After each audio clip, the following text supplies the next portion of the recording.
ಇನ್ನು ತೀರ್ಥದ ವಿಷಯಕ್ಕೆ ಬರುವ. ಇದು ದೊಡ್ಡ ವಿಷಯ. ಸ್ನಾಪಯಿತ್ವ ವಿಧಾನೇನ ಯೋಲಿಂಗ ಸ್ತಪನೋದಕಂ ತ್ರಿಪ್ಪಿಬೇತ್ ತ್ರಿವಿಧಂ ಪಾಪಂ ತಸ್ಯೇ ಹಾಸ್ಮಿ ನಶ್ಯತೆ. ಯಾರು ಶಿವನ ತೀರ್ಥವನ್ನು ತಗೊಳ್ತಾನೆ, ಅಭಿಷೇಕ ಮಾಡಿದ್ದನ್ನು, ಅವನಿಗೆ 3 ತಗೊಂಡದ್ದಕ್ಕೆ 3 ಪಾಪವು ಹೋಗ್ತದೆ. 3 ಪ್ರಕಾರದ ಪಾಪಗಳು ಹೋಗ್ತವೆ ಅವರು ಮಾಡಿತ್ತು ಹೇಳ್ತಾರೆ.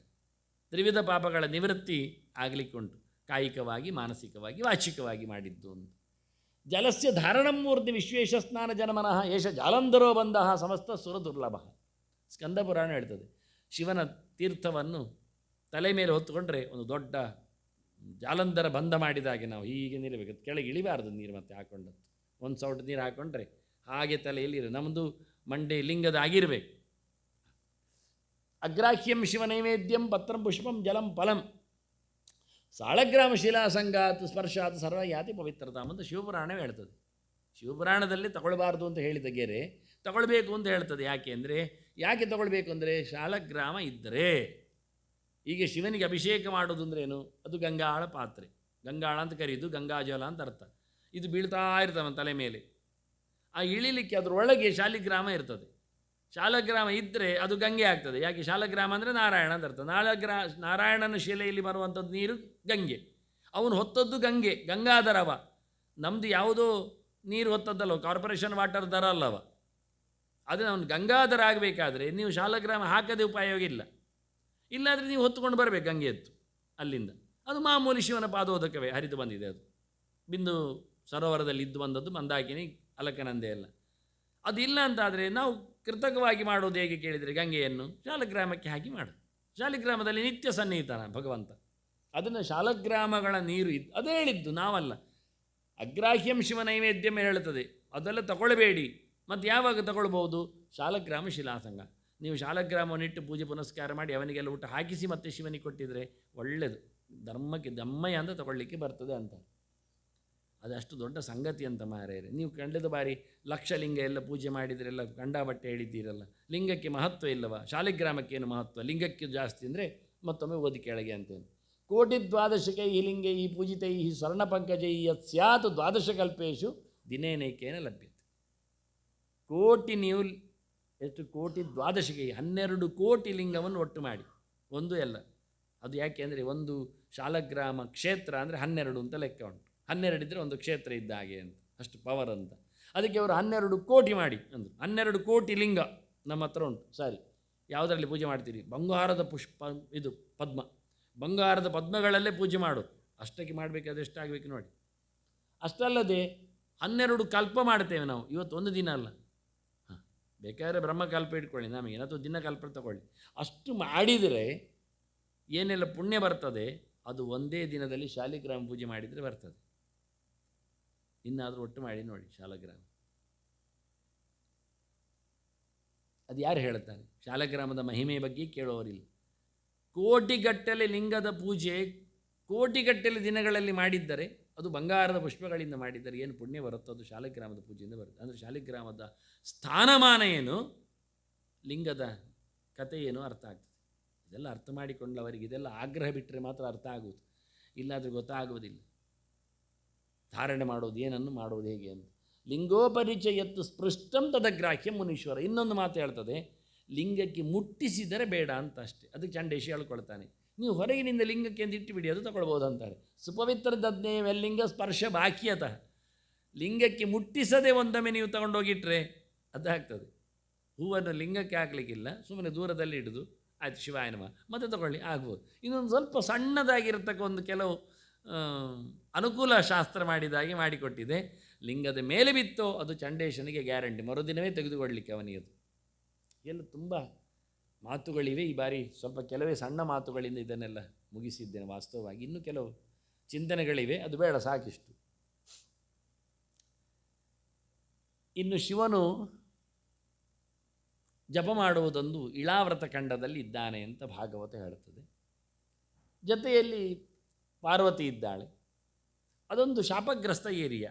ಇಳಾವ್ರತೇತ ಭಗವಾನ್ ಭವ ಏಕಏವ ಪುಮಾನ್. ಅಲ್ಲಿ ಗಂಡಸು ಒಂದೇ, ಶಿವ ಮಾತ್ರ. ನಹಿ ಅನ್ಯ ತತ್ರ ನಿಮಿಷತಿ. ಮತ್ತು ಯಾರಲ್ಲಿ ಬರಲಿಕ್ಕೆ ಹೋಗುವುದಿಲ್ಲ. ಯಾಕೆಂದರೆ ಭವಾನ್ಯಾಹ ಶಾಪ ನಿಮಿತ್ತಜ್ಞ. ಅವಳು ಹೇಳಿಬಿಟ್ಟಿದ್ದಾಳೆ ಪಾರ್ವತಿ, ಇಲ್ಲಿ ಯಾರಾದರೂ ಬಂದರೆ ನನಗೆ ಮುಜುಗರ ಆಗ್ತದೆ, ಎಂತ ಮಾಡೋದು. ಒಂದು ಸತಿ ಯಾರೋ ಬಂದುಬಿಟ್ರು, ಅವಳಿಗೆ ತಮಾಷೆ ಆಯಿತು, ಅದು ನಾಚಿಕೆ ಆಯಿತು. ಅದಕ್ಕೆ ಶಿವ ಹೇಳಿಬಿಟ್ಟ, ಇಲ್ಲಿ ಯಾರಾದರೂ ಬಂದರೆ ಇನ್ನು ಅವರೆಲ್ಲ ಹೆಣ್ಣೆ ಆಗಿಬಿಡ್ತಾರೆ ಅಂತ. ಹಾಗಾಗಿ ಒಂದು ಆಗಿ ಹೋಯ್ತು ಇನ್ಸಿಡೆನ್ಸ್. ಹಾಗೆ ಒಬ್ಬ ಬಂದವ ಹೆಣ್ಣಾಗಿ ಹೋದ, ಇಳೆ ಆಗಿಬಿಟ್ಟ. ಅವನು ಕುದುರೆಯೂ ಹೆಣ್ಣಾಯಿತು. ಕೊನೆಗೆ ಅವನ ಹತ್ರ ದಕ್ಕೆ ಹೊಡೆದು ಶಿವನಲ್ಲಿ ಕೊನೆಗೆ 1 ತಿಂಗಳು ಗಂಡು 1 ತಿಂಗಳು ಹೆಣ್ಣು ಅಂತ ಆಗಿ ಹೋದವ. ಒಂದು ಸುದ್ದಿಮನ ಅಂತ ಅನಿಸಿಕೊಂಡ, ಹೆಣ್ಣಾದಾಗ ಇಳ ಅಂತಾದ. ಕೊನೆಗೆ ಹೆಣ್ಣಿನಲ್ಲಿ ಹುಟ್ಟಿತು, ಯಾಕೆ ಮರಿ ಆಗ್ತದೆ, ಅವಳು ಹೊಟ್ಟೆ ಬಂದು. ಆಗ 1 ತಿಂಗಳಲ್ಲಿ ಗಂಡಾಗೋದು ಬಿತ್ತು ಹೋಯ್ತು, ಗಂಡಸ ಆಗೋದು. ಕೊನೆಗೆ ಹೆಣ್ಣು ಹೇಳಿಕೊಂಡೇ ಮುಂದುವರಿದವಳು. ಹಾಗಾಗಿ ಬುಧ ಅವಳನ್ನು ಪ್ರೀತಿಸಿದ, ಅದೇ ಬುಧವಾರದ ಒಡೆಯ ಚಂದ್ರನ ಮಗ. ಅಲ್ಲಿಂದ ದೊಡ್ಡದಾಗಿರತಕ್ಕ ಚಂದ್ರವಂಶ ಬೇರೆದು ಬಂದಿದೆ. ಅದನ್ನು ನೋಡಿಕೊಂಡು ಇನ್ಯಾರು ಹೋಗುವುದೇ ಬಿಟ್ಟರು ಅಲ್ಲಿಗೆ. ಇನ್ಯಾರಾದ್ರೂ ಹೋದರೆ ಹೆಚ್ಚು ಕಡಿಮೆ ಆಗುತ್ತೆ ಅಂತೇಳಿ. ಹಾಗಾಗಿ ಶಿವೊಬ್ಬನೇ ಅಲ್ಲಿ ಇಳಾವೃತ ಖಂಡದಲ್ಲಿ ಜಪ ಮಾಡ್ತಾ ಇದ್ದಾನೆ. ಪಾರ್ವತಿ ಇದ್ದಾಳೆ. ಭವಾನಿನಾಥೈ ಸ್ತ್ರೀಗಣ ಅರ್ಬುದ ಸಹಸ್ರೈ 10,000 ಮೇಲೆ 3 ಕೋಟಿ ಜನರು ಸೇರಿದ್ದಾರೆ, ಹೆಂಗಸರು. ಅವರೋಧ್ಯಮಾನೋ ಭಗವತ ಚತುರ್ಮೂರ್ತಿ, ಕೋಟಿ ಹೆಂಗಸರು ಸೇರಿ ಪೂಜೆ ಮಾಡೋದು, ಜಪ ಮಾಡೋದಲ್ಲಿ. ಗಂಡಸೊಬ್ಬನೇ, ಶಿವ ಮಾತ್ರ ಜಪ ಮಾಡಲಿಕ್ಕೆ. ಶಿವ ಜಪ ಮಾಡ್ತಾನೆ, ಪಾರ್ವತಿ ಜಪ ಮಾಡ್ತಾಳೆ. ಹೆಂಗಸರದ್ದೇ ಅಲ್ಲಿ ಅಲ್ಲ. ಮಹಾಪುರುಷಸ್ಯ ತುರೀಯಾಂ ತಾಮಸೀಂ ಮೂರ್ತಿಂ ಪ್ರಕೃತಿಂ ಆತ್ಮನಃ ಸಂಕರ್ಷಣ ಸಂಜ್ಞಾಂ ಆತ್ಮಸಮಾಧಿರೂಪೇಣ ಸನ್ನಿಧಾಪ್ಯ ಏತದ್ ಅಭಿಗರಣನ್ ಭವ ಉಪಧಾವತಿ. ಅಲ್ಲಿ ಸಂಕರ್ಷಣ ಮೂರ್ತಿಯನ್ನು, ಸಂಹಾರ ಮೂರ್ತಿಯನ್ನು, ತನ್ನ ಒಳಗಿನ ಭಗವಶಕ್ತಿಯನ್ನು ಆತ ಉಪಾಸನೆ ಮಾಡ್ತಾನೆ. ಸಂಕರ್ಷಣ ಮಗತ್ತು ಶೇಷನೊಳಗಿರುವವನು ಅಂತ ನಾವು ನಾಗರ ಪಂಚಮಿಯಲ್ಲಿ ನೋಡಿದ್ದೇವೆ.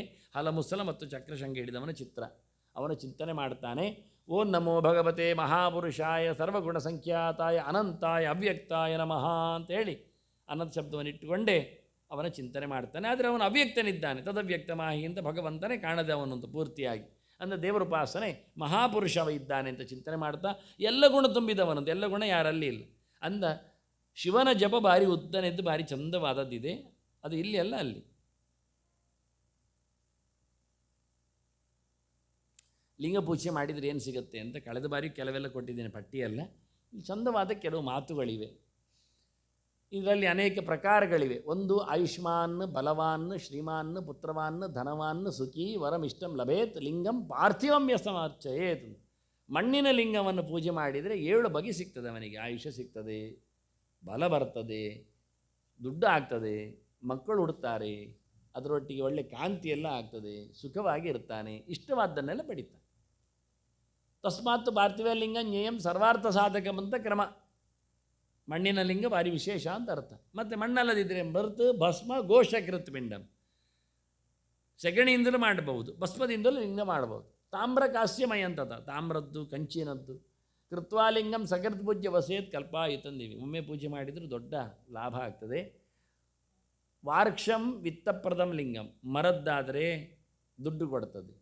ಸ್ಫಾಟಿಕಂ ಸರ್ವಕಾಮದಂ, ಸ್ಫಟಿಕದ್ದಾದರೆ ಎಲ್ಲ ಬೈಕೆಗಳು ಸಿಗ್ತದೆ. ನರ್ಮದಾಗಿರಿಜಂ ಶ್ರೇಷ್ಠಂ ಅನ್ಯದಪಿ ಲಿಂಗವತ್. ನಾವು ನರ್ಮದೇ ಲಿಂಗ ನೋಡಿದ್ದೇವಾಗ, ಬಾಣಲಿಂಗ, ಅದು ಭಾರಿ ಶ್ರೇಷ್ಠ. ಕೃತ್ವಾ ಪೂಜೆ ವಿಪ್ರೇಂದ್ರ ಲಪ್ಸ್ಯಸೆ ಚೈತಂ ಫಲಂ, ಇಷ್ಟ ಬಂದದ್ದು ಸಿಗ್ತದೆ ಅಂತ ಹೇಳುತ್ತಾನೆ. ಉಪವಾಸ ಪ್ರಭಾವೇನ ಬಲಾದ ಬೀಜ ಜಾಗರಾತ್ ಶಿವರಾತ್ರಿ ತಥಾ ತಸ್ಯಾಂ ಲಿಂಗಸ್ಯಾಪಿ ಪ್ರಭೂಜೆಯ ಅಕ್ಷಯ ಲಭತೆ ಭೋಗಾನ್ ಶಿವ ಸಾಯುಜ್ಯ ಮಾಪನೀಯಾತ್. ಶಿವರಾತ್ರಿಯಂದು ಉಪವಾಸ ಮಾಡಬೇಕು, ಜಾಗರ ಮಾಡಬೇಕು, ಲಿಂಗ ಪೂಜೆ ಮಾಡಬೇಕು. 3 ಅಂಶವನ್ನು ಹೇಳುತ್ತಾನೆ. ಹಾಗೆ ಮಾಡಿದಾಗ ಅವನ ಫಲವನ್ನು ಹೆಚ್ಚು ಪಡಿತಾನೆ ಅಂತ. ಮಣ್ಣು ಮಾಡುವ ವಿಧಾನವನ್ನು ಚಿಂತನೆಯಲ್ಲಿ ತಂದದ್ದು. ಲಿಂಗ ಮಾಡುವ ಕಥೆಯಲ್ಲಿ ಮಾತುಗಳು ಏನು ಅಂತದು. ಮತ್ತು ಮೃದಾಹರಣ, ಮಣ್ಣು ತರುವಾಗ ಮತ್ತು ಸಂಘಟ್ಟ, ಅದನ್ನು ಒಟ್ಟು ಮಾಡಿ ಕುಟ್ಟಿದಾಗ, ಮತ್ತು ಅದನ್ನು ಪ್ರತಿಷ್ಠಾ, ಅದನ್ನು ನಿಲ್ಲಿಸಿದಾಗ, ಮತ್ತು ಆಹ್ವಾನ ಕರೆದಾಗ, ಮತ್ತು ಸ್ನಾಪನ, ಅದಕ್ಕೆ ಅಭಿಷೇಕಗೈದಾಗ, ಮತ್ತು ಪೂಜೆ ಮಾಡಿದಾಗ, ಮತ್ತು ಕೊನೆಗೆ ವಿಸರ್ಜನೆ, ಅದು ಮುಗಿಯಿತು, ಲೀನಗೊಳಿಸುವುದು. ಮಣ್ಣಿನ ಲಿಂಗದ ಕಥೆ ಅಷ್ಟೇ. ಇಷ್ಟು ಮಾಡಲಿಕ್ಕೆ 7 ಮಾತುಗಳುಂಟು. ಹರಾಯ ನಮಃ ಮಣ್ಣು ತರುವಾಗ ಹೇಳಬೇಕು, ಇಲ್ಲಾದರೆ ಪ್ರಯೋಜನ ಇಲ್ಲ ತಂದದ್ದು. ಮತ್ತು ಮಾಡಿದಾಗ ಮಹೇಶ್ವರಾಯ ನಮಃ ಅಂತ ಹೇಳಬೇಕು. ಆನಂತರ ಶೂಲಪಾಣೇ ನಮಃ ಅಂತ ಪ್ರತಿಷ್ಠೆ ಮಾಡಲಿಕ್ಕೆ, ಪಿನಾಕದೃಕ್ಷಯ ನಮಃ ಅಂತ ಹೇಳಿ ಆಹ್ವಾನ ಮಾಡಲಿಕ್ಕೆ, ಕರೀಲಿಕ್ಕೆ, ಪಶುಪತಯ ನಮಃ ಅಂತ ಪೂಜೆ ಅಭಿಷೇಕ ಮಾಡಲಿಕ್ಕೆ, ಶಿವಾಯ ನಮಃ ಅಂತ ಪೂಜೆ ಮಾಡಲಿಕ್ಕೆ, ಮಹಾದೇವಾಯ ನಮಃ ಅಂತೇಳಿ ಕೊನೆಗೆ ಹರ ಹರ ಮಹಾದೇವ ಅಂತೇಳಿ ನೀರಿಗೆ ಬಿಡಲಿಕ್ಕೆ. ಹೀಗೆ 7 ಪ್ರಕಾರದಿಂದ ಲಿಂಗ ಪೂಜೆ ಮುಗೀತದೆ ಮಣ್ಣಿನದ್ದು. ಆವತ್ತಾವತ್ತು ಹೊಸ ಹೊಸ ಲಿಂಗ ಮಾಡುವುದು, ಮುಗಿಸುವುದು, ಪೂಜೆ ಮಾಡಿ ಮುಗಿಸುವುದು. ತಲ್ಲಿಂಗೈ ಪೂಜೆಯ ಮಂತ್ರೈ ಸರ್ವದೇವಾನ್ ಪೃಥಕ್ ಪೃಥಕ್. ಧ್ಯಾತ್ವಾ ಪ್ರಣವಪೂರ್ವಂತ ತನ್ನಾಮನ ಸುಸಮಾಯಿತ. ಆಯಾ ಹೆಸರುಗಳನ್ನು ಓಂ ಹೇಳಿ ನಮಃ ಹೇಳಿ ಪೂಜೆ ಮಾಡಿ ಅಂತಾರೆ. ಓಂ ಹರಾಯ ನಮಃ ಓಂ ಹೇಳಿ ಅಂತ ಅದು ಕ್ಲೂ ಕೊಡ್ತಾರೆ. ಎಷ್ಟು ದೊಡ್ಡದಿರಬೇಕು ಹೇಳಿದರೆ, ಅಕ್ಷಾದಲ್ಪ ಪರಿಮಾಣ ನಲಿಂಗಂ ಕುತ್ರಜಿನ್ನರ, ಭಾಳ ಚಿಕ್ಕದ್ದೆಲ್ಲ ಮಾಡಲಿಕ್ಕೆ ಹೋಗಬಾರ್ದು, ಅಕ್ಕಿ ಕಾಳಿನಷ್ಟೆಲ್ಲ. ಮತ್ತು ಕುರ್ವೀತ ಅಂಗುಷ್ಟತೋ ಹ್ರಸ್ವ ನಕದಾಳಿ ಸಮಾತರಿ, ಹೆಬ್ಬೆರಳಿಗಿಂತ ಸಣ್ಣದು ಯಾವತ್ತೂ ಮಾಡಲಿಕ್ಕಿಲ್ಲ. ಅದಕ್ಕಿಂತ ಮೇಲಿದ್ದೆಷ್ಟು ಬೇಕಾದ್ರೆ ಮಾಡಬಹುದು ಅಂತ ಅದೊಂದು ಪ್ರಮಾಣವನ್ನು ಕೊಡ್ತಾರೆ, ದಿನ ಮಾಡುವವರಿಗೆ ಅನುಕೂಲ ಆಗುವ ಹಾಗೆ. ಇನ್ನು ಬಿಲ್ವದ ಶಿವನ ಅರ್ಚನೆ ಕಥೆ ಹಿಂದೆ ಹೇಳಿದ್ದೇನೆ ಭಾಳಷ್ಟು ದೊಡ್ಡ ಮಟ್ಟಿನಲ್ಲಿ. ದತ್ತೂರ ಮತ್ತು ಲಿಂಗ. ದತ್ತೂರ ಕೈಸ್ತ್ಯೋಲಿಂಗಂ ಸಕರ್ ಪೂಜೆಯತೆ ನರಃ ಸ ಗೋಲಕ್ಷ ಫಲಂ ಪ್ರಾಪ್ಯ ಶಿವಲೋಕೆ ಮಹೀಯತೆ. ಬಿಲ್ವಪತ್ರೈ ಅಖಂಡೈಶ್ಚಯೋಲಿಂಗಂ ಪೂಜೆಯತ್ ಸಕೃತ್. ಅಖಂಡವಾದ ಬಿಲ್ವಪತ್ರೆ ಎನ್ನುವುದು ಮುಖ್ಯ, 3 ಇರಬೇಕು ಅದರಲ್ಲಿ ಮತ್ತೆ ಬ್ರಹ್ಮ ವಿಷ್ಣು ಮಹೇಶ್ವರರು ಮತ್ತೆ ನೋಡಲಿಕ್ಕೆ ಹೋದರೆ ಯಾರು ಇದರಲ್ಲಿ ಕತ್ತರಿಸಲಿಕ್ಕಿಲ್ಲ. ಮತ್ತೆ ಸರ್ವಪಾಪ ನಿರ್ಮುಕ್ತ ಶಿವಲೋಕೆ ಮಹೀಯತ್. ಇದು ಯಾವಾಗಲೂ ಸಿಗುವುದಿಲ್ಲಲ್ಲ ಮಾರಾಯರೆ, ಹಾಗೆ ಹೇಳಿದರೆ. ಅದಕ್ಕೆ ಆ ಸ್ಕಾಂದ ಪುರಾಣ ಹೇಳ್ತದೆ, ಸರ್ವಕಾಮಪ್ರದಂ ಬಿಲ್ವಂ ದಾರಿದ್ರ್ಯಸ್ತಿ ವಿನಾಶನಂ. ಅದು ಶ್ರೀವೃಕ್ಷ ಆದ್ದರಿಂದ ಬಡತನ ಹೋಗ್ತದೆ. ಬಿಲ್ವಪತ್ರಾತ್ ಪರಂ ನಾಸ್ತಿ ಏನ ತುಷ್ಯತಿ ಶಂಕರ. ಶಿವನಿಗಂತೂ ಬಿಲ್ವಪತ್ರಿಗಿಂತ ದೊಡ್ಡ ಸಂಗತಿ ಇಲ್ಲ. ಶುಷ್ಕಾಣ್ಯ ಬೀಜಪತ್ರಾಣಿ ಶ್ರೀವಶ್ಯ ಸದೈವ. ಬಿಲ್ವಮರದ ಒಣಗಿದ ಎಲೆ ತಂದರೂ ನಡೀತದೆ ಅಂತೇಳಿ ಒಣಗಿದ ಎಲೆಗೆ ಪ್ರಾಶಸ್ತ್ಯವನ್ನು ಕೊಟ್ಟ ಒಂದು. ಅದರಲ್ಲಿ 3 ಇರುವುದಿಲ್ಲ ಎನ್ನುವುದು ಸತ್ಯ, ಪರವಾಗಿಲ್ಲ ಅಂತೇಳಿ. ಒಣಗಿದ ನಂತರ ಮಾತಾಡಲಿಕ್ಕಿಲ್ಲ, ಅಂದರೆ ಒಟ್ಟು ಮಾಡಲಿಕ್ಕೆ ಸ್ಟ್ರೋಕ್ ಮಾಡಲಿಕ್ಕೆ ಆಗ್ತದೆ. 1 ವರ್ಷ ಹೊತ್ಕೊಂಡು ಹೋಗಲಿಕ್ಕೆ ಬರ್ತದೆ ಒಣಗಿದ್ದಾದರೆ, ದಿನಕ್ಕೊಂದು ಕೊಳ್ಳಲಿಕ್ಕೆ. ಇದು ಶಿವನ ಬಗ್ಗೆ ಗದ್ಯ, ವಾಮನ ಪುರಾಣದ್ದೇ, ನಮ್ಮದು ಬಹಳ ಚಂದವಾದದ್ದು. ಏನು ಬೇಕಾದರೆ ಹೆಸರುಗಳಲ್ಲಿ ಕರೀತಾನೆ. ಅದು ಗಮ್ಮತ್ತು ಹೇಳಿಕೊಂಡು ನಮೋಸ್ತು ಶರ್ವ ಶಂಭೋ ತ್ರಿನೇತ್ರಜಾರು ಗಾತ್ರ ತ್ರೈಲೋಕ್ಯನಾದಿಗೆ ಕರಿತಾ ಹೋಗಲಿಕ್ಕೆ ಹೇಗೆ ಸ್ವರ ಉಂಟು ಹಾಗೆ ಎಷ್ಟು ಗಟ್ಟಿಯಾಗಿ ಕರಿಬೋದು. ಇದು ಇಂದಿನ ಕಥೆಗಳು. ಎಲ್ಲ ಪುರಾಣಗಳಲ್ಲಿ ಯಾರ್ಯಾರದ್ದು ಗದ್ದೆಗಳಲ್ಲಿ ಇರ್ತವೆ, ಶಿವನ ಗದ್ದೆ ಇದು. ಇನ್ನು ನೀವು ನೋಡಬೇಕಾದ್ದು ಶಿವನ ಕ್ಷೇತ್ರಗಳು. ಎಲ್ಲಿ ಏನೆಲ್ಲ. ಶ್ರೀಶೈಲದಲ್ಲಿ ಮಲ್ಲಿಕಾರ್ಜುನ ಇದ್ದಾನೆ, ಗಜಾರಣ್ಯದಲ್ಲಿ ವೈದ್ಯನಾಥ ಇದ್ದಾನೆ, ಮಹಾಬಲದಲ್ಲಿ ಮಹಾಬಲೇಶ್ವರ ಬರ್ತಾನೆ. ಹಾಗೆ ಎಲ್ಲಿ ಯಾರಿದ್ದಾರೆ ಅಂತ ನೋಡಲಿಕ್ಕೆ 111 ಶಿವಕ್ಷೇತ್ರಗಳ ಶಿವನಾಮಗಳ ಚಿಂತನೆಗಳನ್ನು ಒಟ್ಟು ಮಾಡಿದ್ದೀನಿ. ಇಡೀ ಭಾರತದಾದ್ಯಂತ ಇರುವ ಕ್ಷೇತ್ರಗಳು. ದಕ್ಷಿಣಾವೃತದಲ್ಲಿ ಅರ್ಕೇಶ್ವರ ಇದ್ದಾನೆ, ಮತ್ಸ್ಯತೀರ್ಥದಲ್ಲಿ ತೀರ್ಥೇಶ್ವರ, ತಿರುಪಕ, ಮತ್ತು ಧರ್ಮಸ್ಥಳದಲ್ಲಿ ಮಂಜುನಾಥ, ಜಗನ್ನಾಥಪುರಿಯಲ್ಲಿ ಮಾರ್ಕಂಡೇಶ್ವರ ಇರ್ತಾನೆ, ನೇಪಾಳದಲ್ಲಿ ನಕುಲೇಶ್ವರ ಇದ್ದಾನೆ, ಗಂಡಕಿಯಲ್ಲಿ ಇದ್ದಾನೆ ಅವನು ಶಿವನಾಭ ಅಂತ ಹೆಸರಿನಲ್ಲಿ. ಬೇರೆ ಬೇರೆ ಕ್ಷೇತ್ರ, ಅಯೋಧ್ಯೆಯಲ್ಲಿ ಪನ್ನಗೇಶ್ವರ ಅಂತ ಹೆಸರಿನಲ್ಲಿ ಬರ್ತಾನೆ. ಕೊನೆಗೆ ಉಡುಪಿಯಲ್ಲಿ ಚಂದ್ರೇಶ್ವರದಲ್ಲಿ ಇದ್ದಾನೆ. ಅಷ್ಟು ಕ್ಷೇತ್ರಗಳ ಒಟ್ಟಿಗೆ ನೋಡಿಕೊಳ್ಳಿಕ್ಕೆ ಹೋಗೋ 111 ಕ್ಷೇತ್ರಕ್ಕೆ. ರುದ್ರಪ್ರಯಾಗದಲ್ಲಿ ಏಕಾದಶ ರುದ್ರೇಶ್ವರ ಇರ್ತಾನೆ. ಲವಪುರಿಯಲ್ಲಿದ್ದಾನೆ ಪಶುಪತಿನಾಥ. ಇಂದ್ರಪ್ರಸ್ಥದಲ್ಲಿ ಲೋಕನಾಥ ಬರ್ತಾನೆ. ಹೆಸರುಗಳನ್ನು ತಿಳ್ಕೊಳ್ಳೋದೇ ವಿಶೇಷ. ಇದನ್ನು ಪಟ್ಟಿ ಮಾಡಿಕೊಂಡದ್ದು ಹಳೆಯವರು. ಸಂಪಾದನೆ ಮಾಡೋದೇ ದೊಡ್ಡ ಸಂಗತಿ. ದಿನದ ಒಳಗೆ ಎಲ್ಲ ತರಬೇಕು, ಅದನ್ನೆಲ್ಲ ಒಟ್ಟು ಮಾಡಿ ಬರಬೇಕು.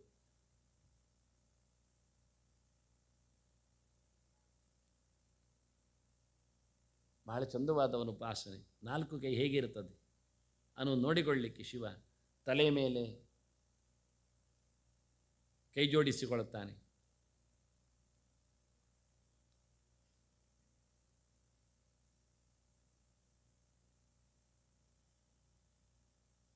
ಮಾತಾ ರಾಮ ಮತ್ ಪಿತಾ ರಾಮಚಂದ್ರ ಸ್ವಾಮೀ ರಾಮ ಮತ್ ಸಖಾ ರಾಮಚಂದ್ರ ಸರ್ವಸ್ವಮ್ಮೆ ರಾಮಚಂದ್ರೋ ದಯಾಳು. ನಾನೇನು ಜಾನೆ ನೈವ ಜಾನೆ ನಚ. ಶಿವರಹಸ್ಯದ ಮಾತು. 5 ಮುಖದಲ್ಲಿ ಅವನು ಉಪಾಸನೆ. ಅಮ್ಮನೂ ನೀನೇ, ಅಪ್ಪನೂ ನೀನೇ, ಸ್ವಾಮಿಯೂ ನೀನೇ, ಗೆಳೆಯನೂ ನೀನೆ, ಮತ್ತು ಎಲ್ಲ ನೀನೆ. ಉಳಿದದ್ದೇನು ಹೇಳಿಕೊಂಡಂದ ದೊಡ್ಡ ಸಂಗತಿಗಳನ್ನು ಹೇಳಿಬಿಟ್ಟೆ. ಗುರುತನದಲ್ಲಿ ಬರುವಾಗ ಸ್ವಾಮಿತನ ಬರ್ತದೆ, ಅಲ್ಲಿ ಮುಗಿದೋಯ್ತು. ಗೆಳೆತನದಲ್ಲಿ ಬಂದಾಗ ಶಿಷ್ಯತನ ಬರ್ತದೆ, ಮಕ್ಕಳು ಮರಿಗಳೆಲ್ಲ ಬರ್ತಾರೆ, ಅಲ್ಲಿ ಮುಗಿದೋಯ್ತು. ಹಾಗಾಗಿ ಇನ್ನೇನುಂಟು ಅಂತ 5 ಪ್ರಕಾರದಲ್ಲಿ ಊರ್ಧ್ವ ಮುಖದಲ್ಲಿ ಅವನು ಉಪಾಸನೆ ಮಾಡುವಂಥದ್ದು ಸರ್ವೋಪಾಸನೆ. ಎಲ್ಲವೂ ದೇವರು ಎನ್ನುವ ನೆಲೆಯಲ್ಲಿ ಸರ್ವಂ ಕಲ್ವಿದಂ ಬ್ರಹ್ಮ ಅಂತ ಭಗವಂತನ ಉತ್ತಮ ದೃಷ್ಟಿ, ಊರ್ಧ್ವ ದೃಷ್ಟಿ ಅದು. ಹಾಗಾಗಿ ಊರ್ಧ್ವ ಮೂಲ ಮದಶಾಕಂ ಹೇಳಿದ ಕಥೆ ಅದು ಗೀತೆತ್ತು. ಊರ್ಧ್ವ ಪವಿತ್ರೋ ವಾಜಿನೀವ ಸ್ವಮೃತಮಸ್ಮಿ ಅಂತ ಕ್ರಮ. ಮತ್ತು ಅಮ್ಮ ನಿರ್ಮಾತೃ, ಹೆತ್ತವಳು, ಅಪ್ಪ ಕೊಟ್ಟವ, ರಕ್ಷಕ. ಇದೆರಡು ದೊಡ್ಡ ಸಂಗತಿ. ಇದೆರಡು ಅವನ ಉಪಾಸನೆಯ ಮುಖಗಳು. ಪೂರ್ವ ಪಶ್ಚಿಮಗಳಲ್ಲಿ ಮತ್ತು ಉತ್ತರ ದಕ್ಷಿಣಗಳಲ್ಲಿ ಸ್ವಾಮಿ ಮತ್ತು ಸಖ. ವಾಸ್ತವವಾಗಿ ಇದು ಗೊಂದಲದ ಗೂಡು. ವಾಸ್ತವ ಯಾಕೂ ಗೊತ್ತಿಲ್ಲ ನನಗೆ. ತಂದೆ ಹೆಚ್ಚೋ ತಾಯಿ ಹೆಚ್ಚೋ ಅಂತ ಹೆಚ್ಚೋ ಜನರಲ್ಲಿ ಕನ್ಫ್ಯೂಸ್ ಕ್ವಶನ್ಸ್. ಅದು ಸುಲಭ ಉತ್ತರ. ಯಾಕೆಂದರೆ ಯಾವ ದೇವತಾ ಪ್ರಕ್ರಿಯೆಯನ್ನು ಓದಿದರೂ ಎಲ್ಲಿಯೂ ಸಹ ತಾಯಿ ಹೆಚ್ಚು ಅಂತ ಬರುವುದಿಲ್ಲ. ಲಕ್ಷ್ಮೀನಾರಾಯಣ ಹೇಳುವಾಗ ಎಂತ ಹೇಳೋದು? ನಾರಾಯಣನೇ ದೊಡ್ಡ, ಲಕ್ಷ್ಮೀ ಕೆಳಗೆ. ಯಾಕೆ? ಲಕ್ಷ್ಮೀ ಒಪ್ಪಿದ್ದಾಳೆ, ಕೂತಿದ್ದಾಳೆ ತೊಡೆಯಲ್ಲಿ ಬಂದು, ಕಾಲುಪಾಸನೆ ಮಾಡ್ತಾಳೆ, ಪಾದ ಸೇವೆ ಮಾಡ್ತಾಳೆ. ಮತ್ತು ಪಾರ್ವತಿ ಹರನಲ್ಲಿ, ಪಾರ್ವತಿಗಿಂತ ಹರನ ಹೆಸರು ಎಷ್ಟು ಗೊತ್ತು ನಮಗೆ. ಹಾಗೆ ಯಾರನ್ನೇ ತಗೊಂಡ್ರು ನೀವು, ಶ್ರೀವಲ್ಲಿ ಸುಬ್ರಹ್ಮಣ್ಯನನ್ನು ಹೇಳಿದರು, ಯಾರನ್ನೇ ಕರೀರಿ, ಎಲ್ಲಿ ಕರೀರಿ, ಯಾವ ದೇವತೆಗಳು, ಇಂದ್ರಾಣಿ ಇಂದ್ರನನ್ನೇ ಕರೀರಿ, ವರುಣ ಗೌರಿಯನ್ನೇ, ವರುಣ ಮತ್ತು ಗಂಗೆಯನ್ನೇ ಹೇಳಿರಿ, ಎಲ್ಲಿ ಹೇಳಿದರು, ಹೇಗೆ ಹೇಳಿದರು, ಯಾರಲ್ಲಿಯೂ ದೇವತೆಗಳಲ್ಲಿ ಎಲ್ಲಿಯೂ ಸಹ ಹೆಚ್ಚು ಕಡಿಮೆ ಕಾಣುವುದಿಲ್ಲ. ಲೋಕದಲ್ಲಿಯೂ ಹಾಗೆ. ಹೆಂಡತಿಯಾದವಳು ಎನ್ನುವಾಗ ಅವಳ ಸ್ಥಾನಮಾನಗಳು ಗಂಡನಲ್ಲಿ ಅಂತ. ಮತ್ತೇಕೆ ಯಾವುದೋ ಒಂದು ಆಶ್ರಮದಲ್ಲಿ ತಾಯಿಗೆ ಮಾತ್ರ ಗೌರವ, ತಂದೆಗಿಲ್ಲ ಯಾಕೆ? ಇದು ಕನ್ಫ್ಯೂಸ್ ಸ್ಟೇಜ್. ಯತಿಯಾದವ ತಾಯಿಗೆ ನಮಸ್ಕಾರ ಮಾಡ್ತಾನೆ, ತಂದೆಯನಿಗೆ ನೋಡ್ತಾನೆ. ಅದೆಂಥ ಕ್ರಮ? ತಂದೆ ನಮಸ್ಕಾರ ಮಾಡ್ತಾನೆ ಅವನಿಗೆ, ಹಾಗಾದರೆ ತಾಯಿ ಯಾಕೆ ಬಗ್ಗುವುದಿಲ್ಲ? ಒಂದೊಮ್ಮೆ ದಂಡಗ್ರಹಣ ಮಾತ್ರಣ ನರೋ ನಾರಾಯಣೋ ಭವೇತಾದರೆ, ಕೋಲಿಡಿದ ತಕ್ಷಣ, ಕೋಲು ಅಂದರೆ ಅದು ದಂಡ, ಸನ್ಯಾಸ, ತ್ರಿದಂಡ, ಒಂದೊಮ್ಮೆ ದೇವರಾಗುವುದಾದರೆ ತಾಯಿ ನಮಸ್ಕಾರ ಮಾಡಬೇಕಲ್ಲ. ಅವಳ ಹೆತ್ತವಳು ಸರಿ, ಇವ ಹೊತ್ತವನಲ್ವ, ಅವಳು 9 ತಿಂಗಳು ಹೊತ್ತಿದ್ದಾಳೆ, ಮತ್ತು ಇವ 9 ವರ್ಷ ಹೊತ್ತಿರಬಹುದು ಆ ಬೀಜವನ್ನು, ಆ ಜೀವನನ್ನು. ಹೇಗೆ ಬರುವುದು? ಎಲ್ಲಿಯೋ ಇದ್ದದ್ದು ಜೀವ ಯಾವುದೋ ಮಳೆಯಲ್ಲಿ ಯಾವುದೋ ಬೆಳೆಯಲ್ಲಿ ಸೇರಿ ಅದು ಗಂಡಿನ ಹೊಟ್ಟೆಯೊಳಗೆ ಬಂದು ಅವನ ಆಹಾರದೊಟ್ಟಿಗೆ ಯಾವತ್ತೂ ಅದು ಹೆಣ್ಣಿನ ಅಂಡಾಶಯಕ್ಕೆ ಸೇರಿ ಮಗು ಆಗ್ತದೆ. ಯಾವ ಜೀವ ಫಲಿತ ಆಗುತ್ತೆ ಅದರ ಜೀವಕ್ಕೆ ಬಿಟ್ಟದ್ದು, ಅವನ ಯೋಗ್ಯತೆಗೆ ಅವನ ಋಣಬಾಧೆಗೆ ಸಂಬಂಧಪಟ್ಟಂತೆ ಆ ಮಗು ಬರ್ತದೆ, ಆ ಜೀವ ಅದರಲ್ಲಿ ಸೇರ್ತದೆ. ಆದರೆ ಅವನು ಹೊತ್ಕೊಂಡಿದ್ದಾನೆ, ಲಕ್ಷಗಟ್ಟಲೆ ಮಿಲಿಯನ್ಗಟ್ಟಲೆ ಜೀವವನ್ನು ಹೊತ್ಕೊಂಡಿದ್ದಾನೆ, ಊಟದೊಟ್ಟಿಗೆ ಹೊತ್ಕೊಂಡಿರ್ತಾನೆ. ಎಷ್ಟು ಸಮಯ ಹೊತ್ತಿರ್ತಾನೆ? ಎಷ್ಟು ಸಮಯದಿಂದ ಯಾವತ್ತಿನ ತಿಂತಾ ಇದ್ದಾನೆ ಅವತ್ತಿನ ಹೊತ್ಕೊಂಡಿದ್ದಾನೆ. ಯಾವುದೋ ಒಂದನ್ನು ಅವನ ಋಣಕ್ಕೆ ಸಂಬಂಧಪಟ್ಟಂತೆ ಬಂದಾಗ ಕೊಡ್ತಾನೆ, ಹೋಗ್ತದೆ. ಅದು ದೇವರಿಗೆ ಬಿಟ್ಟದ್ದು, ಯಾವುದು ಬರ್ತದೆ ಹೋಗ್ತದೆ. ಆದರೆ ಹೊತ್ಕೊಂಡದ್ದು ಎಷ್ಟು ಸಮಯ ಇದ್ದಾನೆ ಯಾರಿಗೆ ಗೊತ್ತು? ನಿನ್ನೆ ಊಟ ಮಾಡಿದ್ದು ಇವತ್ತು ಬರಬೇಕು ಅಂತೂ ಇಲ್ಲ, ಬರುವ ಸಾಧ್ಯತೆ ಇಲ್ಲ ಅಂತಲ್ಲ, ಎಷ್ಟು ಸಮಯ ಯಾರಿಗೆ ಗೊತ್ತು? 10-50 ವರ್ಷ ಹೊತ್ತವನದ್ದು ತಂದೆಗೆ ನಮಸ್ಕಾರ ಇಲ್ಲ ಆದರೆ ತಾಯಿಗೆ ನಮಸ್ಕಾರ ಉಂಟು ಅಂತಂದರೆ ಇದು ಯಾವ ಕ್ರಮ? ಇದು ಶಿವನ ಯೋಚನೆ, ಉಪಾಸನೆಯ ಮುಖ. ನಿರ್ಮಾತೃನ ವ್ಯವಸ್ಥೆಯಲ್ಲಿ ಮತ್ತು ಪಾಲನೆಯ ಕಥೆಯಲ್ಲಿ ಮತ್ತು ಹೆಣ್ಣಿಗೆ ಹೇಳುವಾಗ ಪಿತಾ ರಕ್ಷತಿ ಕೌಮಾರೆ ಅಂದದ್ದು. ಅಮ್ಮನ ಸ್ಥಾನ ಅಲ್ಲಿ ಇಲ್ಲೇ ಇಲ್ಲ. ಭರ್ತಾ ರಕ್ಷತಿ ಯೌವನೆ ರಕ್ಷಂತಿ ಸಾವಿರೇ ಪುತ್ರಾಹ ಅಂತ ಕ್ರಮ. ಮಕ್ಕಳು ನೋಡಿಕೊಳ್ತಾರೆ, ಅದು ಪುತ್ರಾಹ ನತು ಪುತ್ರಿಯ, ಮಗಳಂದಿರು ಹೇಳಲಿಲ್ಲ. ಗಂಡು ಮಕ್ಕಳು ನೋಡಿಕೊಳ್ಳಬೇಕು, ನೋಡಿಕೊಳ್ತಾರೆ. ಬಿಂಡಾಕೂರವರೇ ಗಂಡ ನೋಡಿಕೊಳ್ತಾನೆ. ಗಂಡನ ಮನೆಯವರು ಅತ್ತೆ ಮಾವನನ್ನು ಹೇಳಲಿಕ್ಕೆ ಹೋಗಲಿ, ಅತ್ತೆ ನೋಡಿಕೊಳ್ತಾರೆ ಹೇಳಿಲ್ಲ. ನೀನು ಮಗಳು ಮದುವೆ ಆದ ನಂತರ ನಿನ್ನನ್ನು ಅತ್ತೆ ನೋಡಿಕೊಳ್ತಾ ಹೇಳಿದ್ರು, ಗಂಡ ನೋಡಿಕೊಳ್ತಾನೆ ಹೇಳಿದ್ದು. ಗಂಡನ ಮನೆಯಲ್ಲಿ ಅತ್ತೆ ಮಾವ ಇದ್ದರೂ ಅವಳಿಗೆ ಹೇಳಿದ್ದು ಗಂಡನನ್ನು ನೋಡಲಿಕ್ಕೆ. ಬದುಕಿದ್ದಾಗ ತಂದೆ ಪಿತಾ ರಕ್ಷತಿ. ಅಲ್ಲ, ಹೆಣ್ಣಿಗೆ ಸುತ್ತಮುತ್ತಲ ಹೆಣ್ಣೇ ಬೇಕು, ಗಂಡು ಇರಬಾರ್ದು, ಅದು ಅಪ್ಪ ಆಗಲಿ ಅಣ್ಣ ಆಗಲಿ. ಹೇಳಲಿಲ್ಲ ಅವರು. ಗಮನಿಸಬೇಕಾದ ವಿಷಯಗಳಿದು. ಒಂದು ಪ್ರಮಾಣ ಗಟ್ಟಿ ಬೇಕು, ಅಧಿಕೃತವಾಗಬೇಕು. ಅದನ್ನು ಹೇಳಿಕೊಟ್ಟಂತೆ ಕಲೀಲಿಕ್ಕೆ ಬೇಕು, ನಾವು ಚಿಂತನೆ ಮಾಡಲಿಕ್ಕಿರಬೇಕು. ಒಟ್ಟಿಯದ್ದು ಓಡಿಕೊಂಡೆಲ್ಲ ಮಾಡಿಕೊಂಡು ಬಿಡುವುದಲ್ಲ. ಅಂದರೆ ಜನ ನೋಡ್ತಾರೆ, ಕೃಷ್ಣ ಹೇಳುತ್ತಾನೆ ವಾಸ್ತವವಾಗಿ ಯತ್ ಜಾತರಜ ಶ್ರೇಷ್ಠ ತತ್ ದೈವೇತರೋ ಜನಃ ಅಂತ. ಜನ ನಮ್ಮನ್ನು ದೊಡ್ಡದು ಅಂತ ಹೇಳಿಕೊಂಡಿರ್ತಾರೆ, ಕಷ್ಟ ಆಗುವುದಾಗಿ. ಬೇಡ ಹೇಳಿದ್ರು ಅವರು ಕೇಳುವುದಿಲ್ಲ. ಯಾಕೆಂದರೆ ನಾವು ಆ ಪೊಸಿಷನ್ನಿಗೆ ಬಂದ ತಕ್ಷಣ ಅವರು ಹಾಕಿ ತಿಳ್ಕೊಂಡಿರ್ತಾರೆ, ಇದ್ದಿರಬಹುದು ಅಂತ. ಪೂಜೆ ಮಾಡುವನ ಹತ್ರ ಎಲ್ಲ ಕೇಳ್ತಾರೆ, ಕೆಲವೊಮ್ಮೆ ಹೇಳಿಬಿಡ್ತಾರೆ, ಒಂಚೂರು ತೀರ್ಥ ಗಂಧ ಪ್ರಾರ್ಥನೆ ಮಾಡಿ ಕೊಡಿ, ಮನೇಲಿ ಮಗುವಿಗೆ ಹುಷಾರಿಲ್ಲ. ಅವನಿಗೆ ಪ್ರಾರ್ಥನೆ ಮಾಡಲಿಕ್ಕೆ ಎಂಥದ್ದು ಗೊತ್ತಿರುವುದಿಲ್ಲ, ಅದು ಅವರಿಗೆ ಗೊತ್ತಿಲ್ಲ ಪಾಪ ಪುಣ್ಯಕ್ಕೆ. ಅವನಿಗೆ ತೀರ್ಥ ಕೊಡುವಾಗ ಹಾಗೆ ಕೇಳುವಾಗ, ಆರೋಗ್ಯ ಕೇಳುವಾಗ ಧನ್ವಂತರಿ ನೆನಪು ಮಾಡಬೇಕೆಲ್ಲ ಗೊತ್ತಿಲ್ಲ, ಅಥವಾ ಮಹಾಮೃತ್ಯುಂಜಯನ ಕೇಳಬೇಕು ಗೊತ್ತಿಲ್ಲ. ಇವರು ತಿಳ್ಕೊಂಡಿದ್ದಾರೆ ಹಾಗೆ. ಆದರೆ ಅವರಿಗೆ ವಾಸಿ ಆಗ್ತದೆ, ಗುಣ ಆಗ್ತದೆ ನೀವು ಹೇಳ್ಬೋದು. ಆದರೆ ಹೇಳಿದ್ದದ್ದು ಅವರದ್ದು ಬೇರೆ ವಿಷಯದಲ್ಲಿ, ಅವನು ಕೊಟ್ಟದ್ರಲ್ಲಿ ಅಲ್ಲ. ಆದರೆ ಅವನು ತಿಳ್ಕೊಳ್ಬೇಕಾದವನ ಕರ್ಮ, ಅಧಿಕಾರ. ಆದರೆ ಜನ ಮಾತ್ರ ಅದನ್ನು ಭ್ರಮಿಸಿರ್ತಾರೆ, ಅವನಿಗೆ ಗೊತ್ತಿರ್ತದೆ ಅಂತ. ಎಲ್ಲ ತೀರ್ಥಕ್ಕೆ ಕೂತವರಿಗೆಲ್ಲ ಗೊತ್ತಿರ್ತದೆ, ಪೂಜೆ ಬಂದವರಿಗೆಲ್ಲ ಬಂದಿರ್ತದೆ. ಕೆಲವೊಮ್ಮೆ ಏನೂ ಇರುವುದಿಲ್ಲ, ಕಾಟಾಚಾರ ಮಾತ್ರವೇ ಮಾಡಿರ್ತಾನೆ. ಆದ್ದರಿಂದ ಇದನ್ನೆಲ್ಲ ಬಹಳಷ್ಟು ಕಷ್ಟದಲ್ಲಿ ನಾವು ಡೀಲ್ ಮಾಡಬೇಕಾಗ್ತದೆ. ಅದು ಬಹಳ ಅದ್ದೂರಿಯಾದಂಥ ಈ ವಾಕ್ಯಗಳು ಮಾತುಗಳು. ಹೇಗಿರ್ತದೆ ಶಿವನ ರಹಸ್ಯವಾದ ಉಪಾಸನೆಗಳು, ಅವನೆಷ್ಟು ದೊಡ್ಡ ಮಟ್ಟಿನಲ್ಲಿ ಹೆಂಡತಿಗೆ ರಾಮಮಂತ್ರವನ್ನು ಜಪಕ್ಕೆ ಹೇಳಿಕೊಟ್ಟ ಅನ್ನುವ ಸೀಕ್ರೆಟ್ ಇಲ್ಲಿದೆ. ಇದು ಯಾರು ಬಿಡಿಸ್ಲಿಕ್ಕೆ ಹೋಗಲಿಲ್ಲ, ಯಾವುದನ್ನು ಯಾರು ಮಾಡುವಂಥದ್ದಲ್ಲ. ನಾನು ಮತ್ತೆ ಮತ್ತೆ ಹೇಳಬೇಕಾಗಿಲ್ಲ. ಅಷ್ಟು ದೊಡ್ಡ ಯೋಗ್ಯತೆಯಲ್ಲಿ ಕೂತವರು ಹೇಳಲಿಕ್ಕೂ ಆಗುವುದಿಲ್ಲ, ಜನಕ್ಕೆ ಅರ್ಥ ಆಗುವುದಿಲ್ಲ, ಬೇಕಾಗಿರೋದಿಲ್ಲ, ಹೊಟ್ಟೆಪಾಡಿನ ಕೆಲಸ ಅಂತ. ಅದರ ಅದ್ಭುತವಾದಂತಹ ಉಪಾಸನೆ. ಮೂರ್ಧನ್ಯೇಶೋಂಜಲಿರ್ಮೆ ದೃಢತಾ ಮೆಹತೆ ಬದ್ಧತೆ ಬಂಧಭಾಷಶ್ಚೇತ್ರೆ ಹೇಳಿಕೊಂಡಾಗೆ ತಲೆಯ ಮೇಲೆ ಹೊತ್ತುಕೊಳ್ಳುವ ಕೈ ಅಂದರೆ ಅದ್ಭುತವಾದಂತಹ ಒಂದು ಸರೆಂಡರ್, ಶರಣಾಗತಿಯ ಲಕ್ಷಣ. ಹೃದಯ ಮಧ್ಯದಲ್ಲಿ ಇಟ್ಟುಕೊಂಡ ಕೈ ಅಂದರೆ ಎಲ್ಲ ಭಗವಂತನ ದರ್ಶನಕ್ಕೆ ಪಾತ್ರನೆನ್ನತಕ್ಕಂಥ ಒಂದು ಧ್ಯಾನದ ವ್ಯವಸ್ಥೆ. ಇದೆಲ್ಲ ನಾಲ್ಕು ಕೈ ದೇವತೆಗಳಿದ್ದರೆ ಹೇಗಿರ್ತದೆ ಎನ್ನುವುದಕ್ಕೆಲ್ಲ ಇವತ್ತಿನ ತಂತ್ರಾಂಶಗಳು ಬಹಳ ವಿಶಿಷ್ಟವಾಗಿ ಗಮನಿಸ್ತದೆ.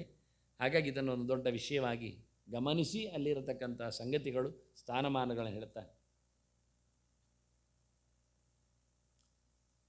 ಮುಂದಕ್ಕೆ ಅಧಿಕ ಮಾಸ ಇದೆ. ಹಾಗಾಗಿ ಬರುವ ಶನಿವಾರ ಅಧಿಕ ಮಾಸದೆಡೆಗೆ ನಾವು